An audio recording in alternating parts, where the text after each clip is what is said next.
하나님 말씀 마태복음 1장 1절부터 17절입니다. 우리 한 절씩 교독하겠습니다. 마태복음 1장 1절부터 17절입니다. 제가 먼저 1절 읽겠습니다. 아브라함과 다윗의 자손 예수 그리스도의 계보라.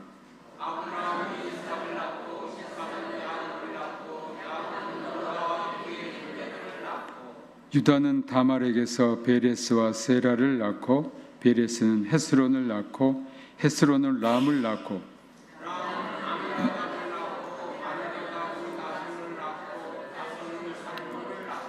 살므는 라합에게서 보아스를 낳고 보아스는 룻에게서 오벳을 낳고 오벳은 이새를 낳고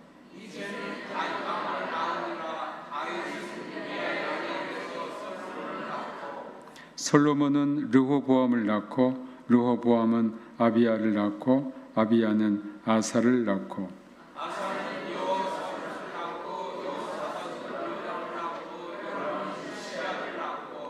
우시야는 요담을 낳고 요담은 아하스를 낳고 아하스는 히스기야를 낳고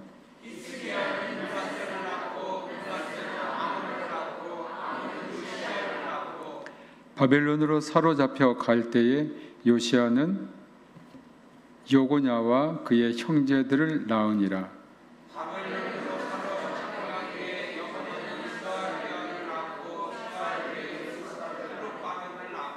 스룹바벨은 아비웃을 낳고 아비웃은 엘리야김을 낳고 엘리야김은 아소르를 낳고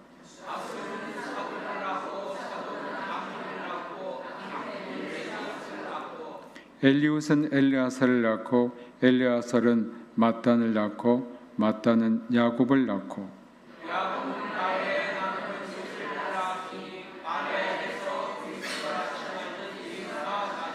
우리 다 같이 17절 읽겠습니다. 그런즉 모든 대수가 아브라함부터 다윗까지 연례되어 다윗부터 바벨론으로 사로잡혀 갈 때까지 연례되어 바벨론으로 사로잡혀간 후부터 그리스도까지 연례되더라. 아멘. 네, 말씀 듣기 전에 잠시 묵상으로 기도하겠습니다.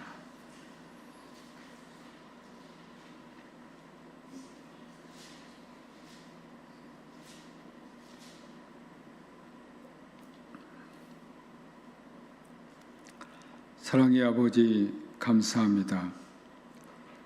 오늘 저희들을 이곳에 부르시고 예배하게 하시고 찬양과 기도로 주님을 만나는 시간 주셔서 감사합니다.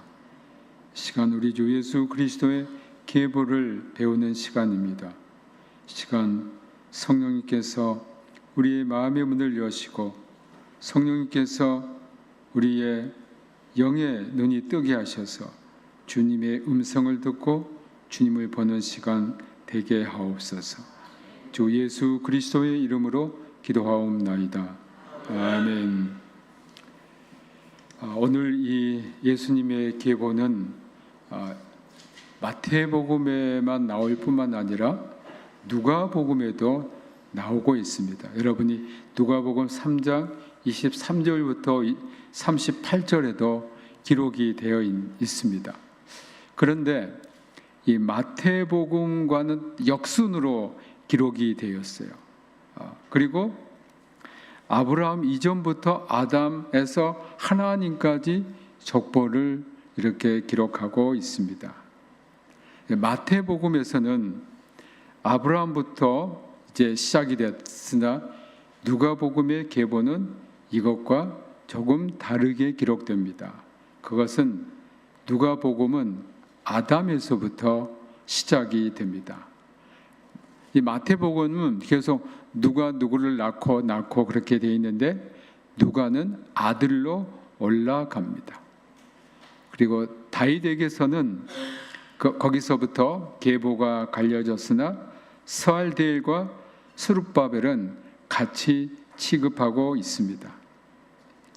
일반적으로 인정된 견해에 의하면 마태복음은 아브라함과 다윗에게 약속한 합법적인 후계자인 요셉의 계보를 제시하고, 누가복음은 육신으로는 다윗의 혈통에서 나셨고에 따라 마리아의 계보를 제시하고 있습니다.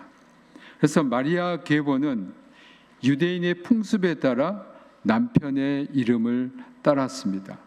요셉이 헬리의 아들이었다고 누가복음 3장 23절에 기록되어 있는데, 이것은 헬리의 사이였음을 말하고 있습니다. 그래서 요셉의 아버지는 야곱이었다라고 마태복음 1장 16절에서 말하고 있습니다. 그러니까 마리아의 계보를 중심으로 했느냐, 아니면 남편의 요셉의 계보를 중심으로 했느냐에 따라 이 두 복음서 저자의 족보가 약간 차이가 있는 것을 볼 수가 있습니다. 사실 구약 성서에 나오는 계보가 오늘 예수님의 계보의 가장 중심 역할을 해요. 그래서 여러분들이 역대상 1장부터 9장에 보시면 구약 성서 연대기의 기록이 나와요. 이게 사실은 기초가 돼서 오늘 마태복음이 예수님의 계보를 기록한 것이다라고 할 수 있습니다. 그런데 정말 하나님의 특별한 보호가 아니었으면 어떻게 4천년 동안 아브라함, 아담에서부터 예수님까지 이 약속이 이행된 것을 계속 기록할 수 있을까? 이것은 하나님의 놀라운 역사와 하나님께서 특별히 택하신 이 아담의 후예, 그 다음에 아브라함의 그 믿음의 혈통의 후예를 하나님께서 지켜주셨다는 겁니다. 그래서 일반적으로 우리가 구약의 역사를 4천년의 역사다 이렇게 말하는데, 이 4천년 동안 하나님께서는 예수 그리스도께서 탄생하신 그게 기준이 돼가지고 그 혈통을 이어오게 해주셨던 겁니다. 그러면 우리가 이 예수님의 계보에서 무엇을 배울 수 있겠는가? 첫 번째는 예수님이 그리스도이심을 증거하고 있습니다. 여러분, 우리가 예수 그리스도 이렇게 일반적으로 말하잖아요. 그럼 예수님은 누구고 그리스도는 누굴까요? 예수님은 누구고 그리스도는 누구? 우리는 그냥 예수 그리스도 이렇게 말을 하죠. 예수님은 그리스도다 이렇게 말해요. 그래서 예수님이라 할 때 예수는 그러면 어떤 의미를 갖고 있을까요? 어떤 의미를 갖고 있을까요? 네, 사람, 마리아의 아들 예수. 이것은 예수님이 역사적인 한 인물이었다, 사람이었다라는 것을 강조하고 있는 거예요. 그래서 예수님이 사람들에게 가장 즐겨 쓰는 단어가 있어요. 그게 뭐였습니까? 예수님이 스스로 뭐라고 했어요? 인자라고 그랬어요. 난 사람의 아들이다. 그런데 이 역사적인 인간 한 사람인 분이 그리스도라는 겁니다. 이 그리스도라는 것은 영어로 크라이스트라고 하는데, 이것은 라틴어의 크리스투스에서 온 것입니다. 그 라틴어의 크리스투스, 이것은 어떤 뜻이냐? 그리스어로는 이 크리스투스를 크리스토스라고 그래요. 그러니까 끝에 어미만 발음이 약간 달라요. 라틴어에서는 끝에 우스라고 해요. 크리스투스. 그리고 그리스어 또는 헬라어에서는 크리스토스라고 합니다. 우리 한번 따라해 보실까요? 크리스투스, 크리스토스, 다 같아요. 그런데 이 크리스토스는 히브리어의 메시아를 그리스어로 하면 크리스토스가 돼요. 그것은 무슨 뜻이냐? 기름 부음을 받은 사람이에요. 기름 부음을 받은 사람. 여러분, 이 기름 부음을 받는다는 것은 구약 성경의 전통이에요. 전승이에요. 구약 성경에 보면 누가 기름 부음을 받습니까? 첫 번째 누구예요? 제사장이 되면 기름 부음을 받아요. 그 기름 부음을 받는다는 것은 머리에 기름을 부어주는 거예요. 그래서 하나님이 너를 제사장으로 삼았다라는 표시예요. 그래서 우리가 기름 부음을 받은 사람, 그게 바로 메시아인데, 이 메시아가 바로 크리스투스, 크라이스트, 우리 말로는 그냥 그리스도다. 또 하나는 기름 부음은 누구에게 또 기름 부음을 합니까? 왕은 기름 부음을 받아요. 여러분, 이스라엘 역사에서 보면 사무엘이 누구에게 기름을 부어줍니까? 첫 번째 누구에게? 사울에게 기름을.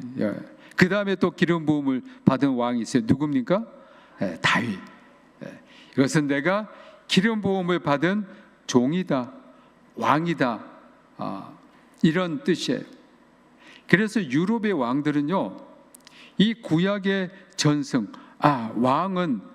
왕의 그 권세는 누구로부터 왔는가? 하나님으로부터 왔다. 그게 바로 왕권 신수설이죠. 하나님으로부터 받았다. 그래서 유럽의 황제들은 무슨 식을 합니까? 대관식을 해요. 그것은 유럽에서는 교황이 황제에게 그 관을 씌워줌으로써 이 사람은 이제 하나님이 택하신 왕이요 황제다라는 것을 인정받는 거예요. 그러니까 왕이 되는 사람들의 하나님께서 기름 부음을 받는 거예요. 그 다음에 또 누가 기름 부음을 받습니까? 누구일까요? 선지자 또는 예언자. 하나님의 그 말씀을 받아서 사람들에게 직접 전달하는 사람. 그래서 우리가 예언자라고 합니다. 또는 선지자라고 합니다. 그러니까 왕과 제사장과 선지자 또는 예언자는 하나님이 기름 부어주는, 기름 부음을 받는 사람. 우리가 그리스도라고, 예수님을 그리스도라고 하는 것은, 그리스도는 이 세 가지 모두 기름 부음을 받았어요. 그래서 우리가 그리스도라고 합니다. 사람에게 이 세 가지를 다 기름 부음을 받은 사람은 없어요. 근데 예수님만이 왕이시요 제사장이시요 선지자로서 하나님의 기름 부음을 받으신 거예요. 그래서 이것을 우리가 신학적으로 뭐라고 하냐면 그리스도의 삼중직이라고 해요. 그리스도는 정말 완전하신 분으로서 하나님께서 그분을 제사장이요 왕이요 또 선지자로 기름 부음을 받은 거예요. 그러므로 우리 기독교 신앙에서 정말 중요한 것은 예수가 그리스도이심을 고백하는 거예요. 그래서 오늘 마태복음 1장 1절에도 뭐라 하냐면 아브라함과 다윗의 자손 예수 그리스도의 계보다 그랬어요. 그건 누구냐? 그는 인간으로 태어나신, 사람의 몸을 입고 태어나셨지만 하나님께서 기름 부음을 주셨다 이거예요. 우리가 정말 중요한 것은요, 예수님이 인간의 몸으로 태어났다는 것을 인정하고 믿는 거예요. 여러분, 예수님이 인간의 몸으로 태어나신 것을 믿습니까?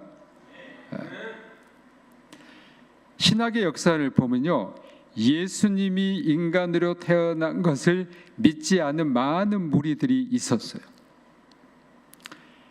요한 서신에서는 이러한 무리들을 뭐라고 한 줄 아십니까? 그리스도가 육체로 오심을 부인한 자들을 뭐라고 그랬어요? 네? 그리스도께서 육체로 오신 것을 부인하는 자들을 사도 요한은 뭐다라고 강하게 비판을 했어요. 무엇입니까? 네, 적 그리스도. 따라해 봅시다. 적 그리스도.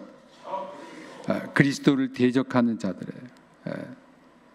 우리 기독교 신앙에서는요, 예수가 그리스도라는 것이 굉장히 중요해요. 그것은 인간이 하나님이 되셨다는 신앙 고백의 첫째예요. 그것은 예수 그리스도는 하나님께서 우리들에게 보내신 하나님의 아들인데 인간의 몸으로 오셨다는 거예요. 이것을 부인하는 자들은 다 뭡니까? 이단이에요. 그래서 마태복음 1장 1절에 예수 그리스도의 계보다 이렇게 말씀하신 겁니다. 자, 이 계보에서 우리가 알 수 있는 것은 역사적 사실을 그대로 기록했다는 겁니다. 즉 히브리 민족은 하나님이 이 계보를 위하여 세우시고 역사를 통해서 섭리하신다는 겁니다. 왜 마태복음 1장 1절에 예수 그리스도가 나타나신가?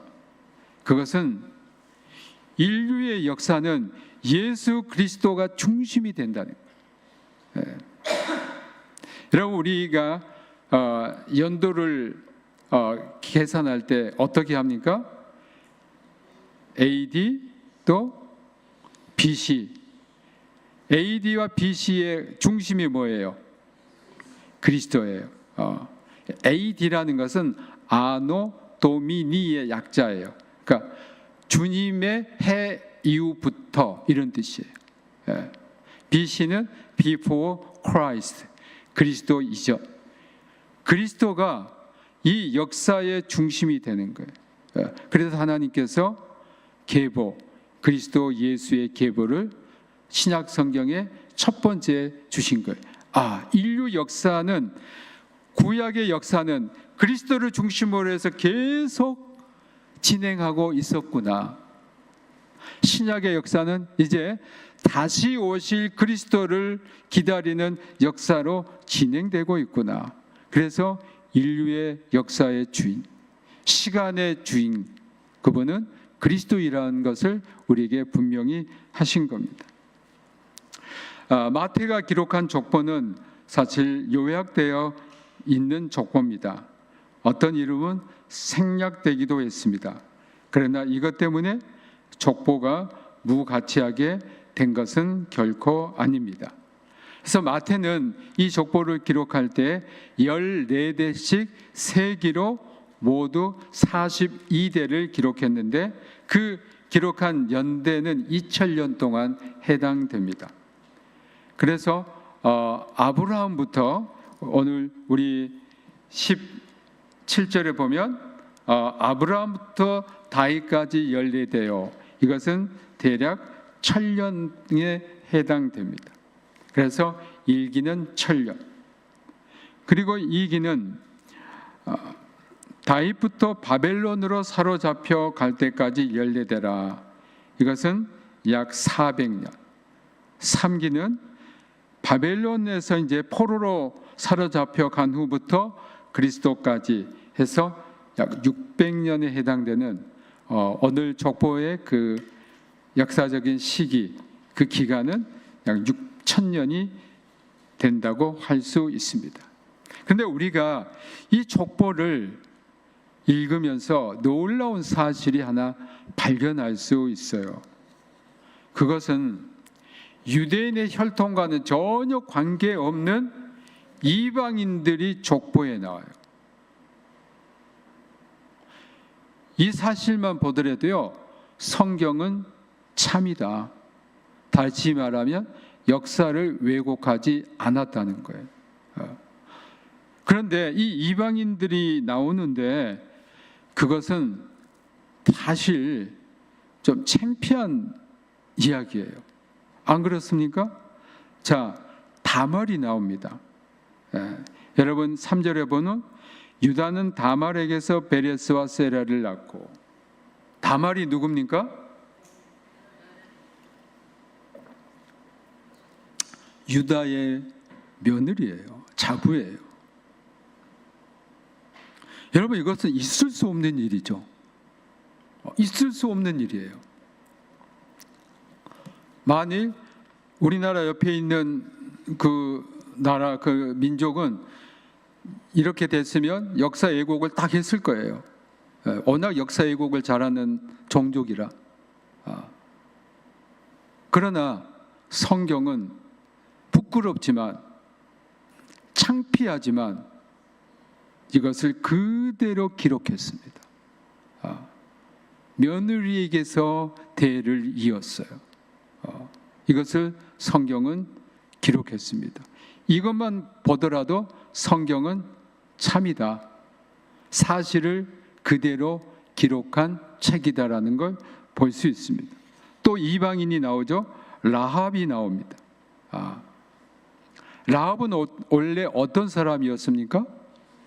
기생이었어요. 성경에는, 우리말 성경에는 기생으로 번역을 했습니다만 히브리 성경에는 창녀라는 뜻입니다. 어떻게 예수님의 족보에 이런 사람이 들어갈 수가 있지라고 생각할 수 있겠죠. 이 라합에 대한 기사는 여호수아 6장 25절에 나옵니다. 그래서 기생이 결국 예수님의 족보에 들어가게 됩니다. 또 하나는 룻입니다. 이 룻도 사실은 이스라엘 족속이 아니고 유대의 피를, 이스라엘 피가 아니고 모압 종족이에요. 물론 이제 모압 종족이 아브라함과 관계되어 있지만 이것은 유대인의 정통 혈통은 아닙니다. 이 기사는 룻기 4장 13절부터 17절에 나와요. 또 하나 이방 여인은 우리아의 아내 밧세바예요. 우리아는 이방 민족입니다.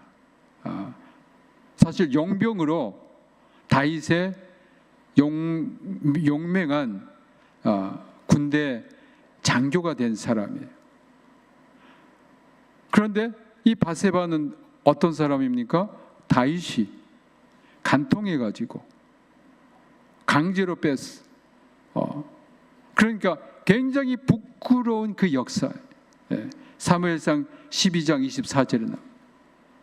이러한 부끄러운 역사, 지우고 싶은 역사인데도 불구하고 성경은 그대로 기록이 되어 있어요. 이것을 통해서 볼 때에 하나님께서는 진실을 원하시는 거고, 아무리 이방 민족이라고 할지라도 그들에게도 구원의 문이 열려 있다는 것을 이미 구약 시대에 알려주신 거고, 또한 이러한 놀라운 역사를 통해서 그리스도께서 탄생하신 그러한 역사를 우리들에게 알려주고 있습니다. 우리는 왜 성경을 믿는가? 하나님의 말씀이기 때문에 믿습니다. 근데 하나님의 말씀이 되기 위해서는 거짓이 없어야 돼요. 그렇죠? 근데 성경은 거짓이 없습니다. 부끄러운 것은 부끄러운 대로 기록했습니다. 감추지 않았습니다. 이게 바로 성경을 통해서, 오늘 이 계보를 통해서 하나님께서 우리에게 예수는 그리스도이신, 그 완전한 인간이시고 완전한 신이시라는 것.